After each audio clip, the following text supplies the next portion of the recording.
on prend un triangle, on construit le symétrique par rapport à l'un des côtés d'un point D. Un autre, l'autre côté, on obtient, pardon, excusez-moi, oui. Pardon, excusez-moi, un seul truc suffisait, juste pardon. Et on a le centre de ce cercle, le centre du cercle circonscrit au triangle, qui a une propriété très amusante, je vais vous la montrer. Je vais appliquer le même traitement à E que j'ai appliqué à D.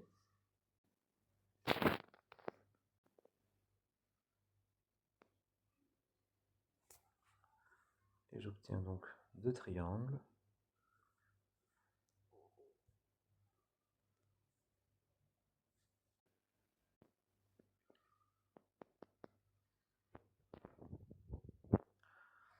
Et alors maintenant, ce que je vais faire, je vais tracer un cercle, mais regardez, je ne vais pas faire cercle circonscrit. Je vais prendre le cercle de centre E. Non, pardon, de centre D.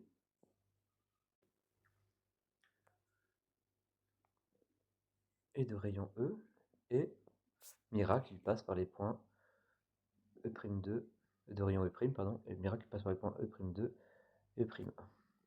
Ce qui veut dire que on a défini une involution. Là, on est au centre du cercle inscrit, quand ils sont confondus les deux cercles, inscrit au triangle APC. Je ne trace pas. Sachez que on peut définir une loi de groupe sur D. Alors D est muni d'une loi de groupe, évidemment. On trouve une origine, et c'est le groupe qui opère sur l'espace affine, l'espace vectoriel, n'est-ce pas? Dimension 2. Mais sur les triangles, il y a une loi qui peut être amusante, à part leur assigner cette loi, la loi directement, cette loi. Enfin, je veux dire, cette loi, non pas à part. Cette loi, elle est définie comment? Elle se traduit comment, pardon? Eh bien, en fait, on prend deux triangles, donc pas le jaune et le bleu, mais un autre triangle bleu. Le jaune, c'est son dual. Son dual suivant une dualité qu'on vient de définir. Parce qu'il y a plein de dualités dans tous ces problèmes, les dualités pullulent. Donc on lui assigne, on prend un autre point, donc je ne vais pas le faire.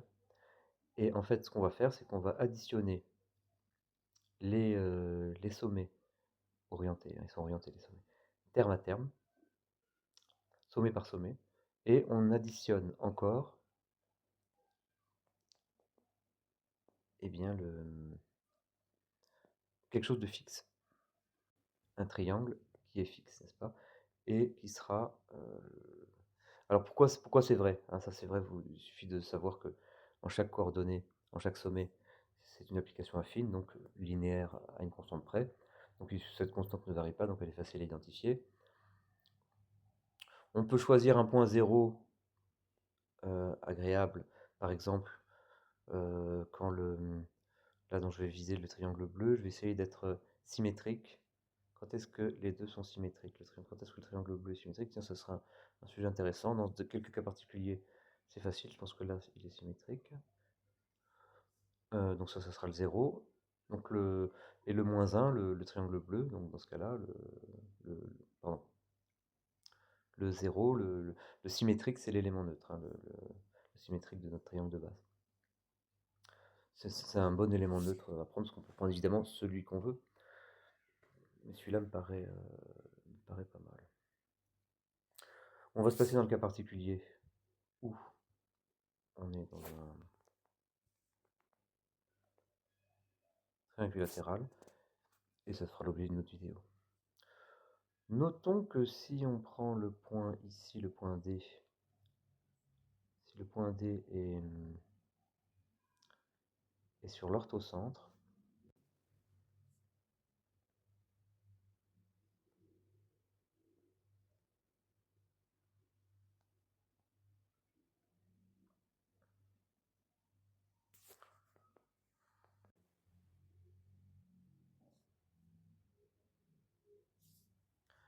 j'ai enlevé le triangle jaune. Donc disais-je, quand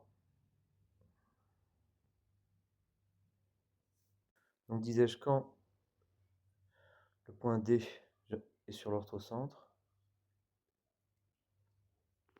eh bien les 6 points les 6 points, donc les sommets des deux triangles, le triangle de base et le triangle labellisé par D, sont coelliptiques, hein, pas cocycliques. Là, c'est un hasard.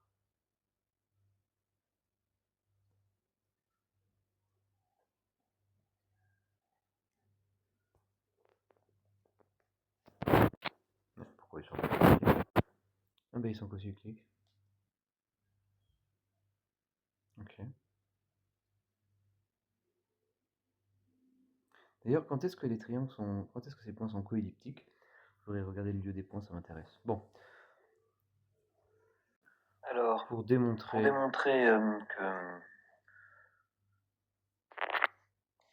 donc là, on va démontrer que le dual est une involution.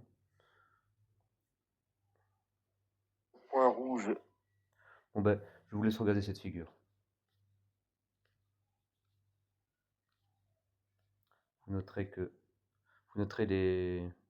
Alors, ce qu'il faut montrer, c'est que la médiatrice de D1'D,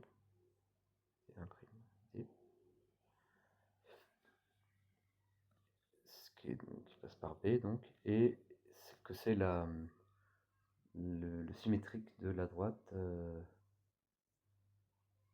non.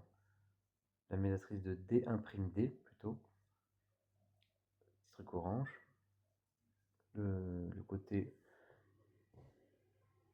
orange du long triangle isocèle, le long côté orange du triangle isocèle au milieu, le côté gauche, la médiatrice c'est le symétrique de la droite BD. Donc ainsi on montrera que notre point dual est toujours sur les symétriques des bisectrices, donc c'est le point, c'est le conjugué isotonique, ce sera le conjugué isotonique du triangle et du triangle de base,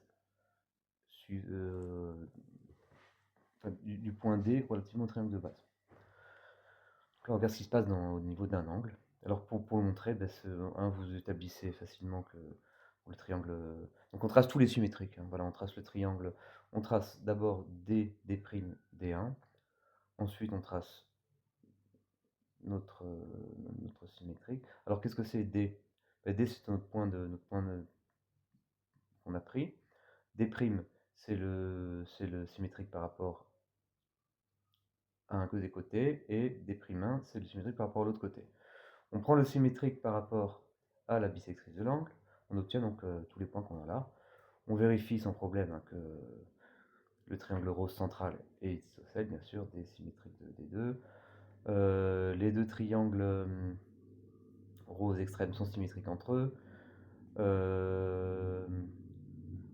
Pourquoi sont-ils... Alors, les deux triangles D', tous les triangles sont isocèles. Donc en fait, on a l'angle D'1, B, D'2 et D'2, B, D', qui sont égaux. Les longueurs BD'1 et BD' sont aussi égales. Le triangle est donc le BD'2 est donc la bisectrice de cet angle. Et surtout, donc ça c'est parce que les angles sont égaux, et le fait que BD'1 égale BD'2 fait que c'est la médiatrice